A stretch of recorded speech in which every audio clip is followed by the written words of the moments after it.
A poucos dias da visita do Papa a Portugal, o padre Mário de Oliveira volta a questionar as aparições de Fátima. O padre da Lixa defende que as 3 crianças foram vítimas de uma montagem do clero de Ourém e compara este caso com as notícias de pedofilia na Igreja.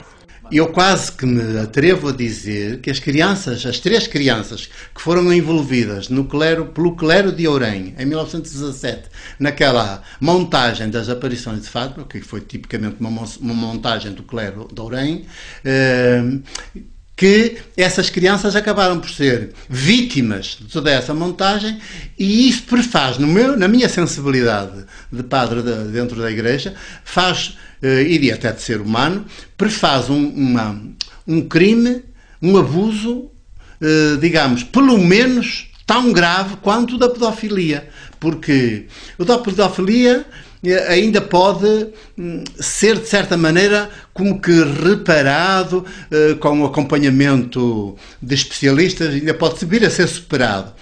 Ali não. 2 das crianças foram morreram, não foram assassinadas pelos padres, é claro, de Ourém, mas em consequência dos horrores todos que viveram, dos medos todos que os padres incutiram com aquele tipo de discurso, pelos chamados sacrifícios que passaram a fazer, pela conversão dos pecadores, porque as imagens que na pregação davam do inferno eram tão horríveis e que impressionavam tanto a mente e a consciência das crianças que elas nem dormiam perturbadas, preocupadas com os pecadores, com a salvação dos pecadores.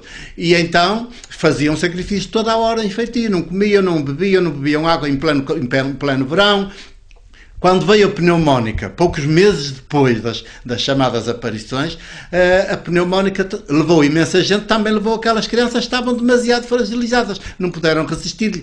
A Lúcia sobreviveu porque era mais velha e não era tão sensível à história da conversão dos pecadores, e talvez ela tivesse percebido que tinha sido ali um teatrozinho que tinham montado.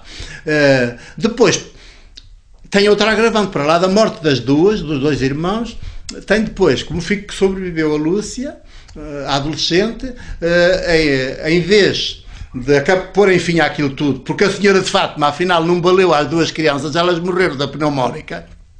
Como é que depois anda a querer implantar uma coisa, a dizer que se vai ali fazer milagres e curar os doentes, quando os próprios 2 supostos videntes morreram?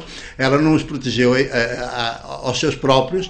Então, em vez de soltarem a menina, a Lúcia sobrevivente, para ela fazer uma vida normal, não, encurralaram-na, encarceraram-na por toda a vida. Isto é uma coisa hedionda, é um crime. No livro Fátima Nunca Mais, o padre da Lixa apresenta provas que desmentem as aparições de Fátima.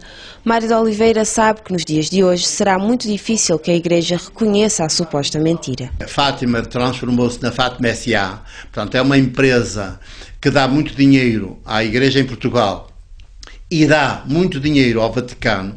Aliás, eu digo que se o Papa vem a Fátima é porque as finanças do Vaticano estão em baixo. Porque ele nunca vem aqui e vai-se embora de mãos a abanar. Portanto, para lá de tudo que a Curia Romana ganha em publicidade, porque até uma simples t-shirt ou uma pagela paga direitos de imagem e, portanto, paga precisamente à Curia do Vaticano, depois o próprio santuário tem de fazer chegar, se não faz chegar antes, tem que fazer chegar depois, uma avultadíssima verba que a gente nunca chegará a saber. Como estão em jogo tantos interesses, e a própria instituição eclesial também não quer perder aquela galinha de ovos de ouro, por um lado de dinheiro e por outro de multidões, que é para dizer, vejam como nós somos importantes e poderosos em gente. Que outra igreja cá em Portugal é que consegue uma coisa desta e tal.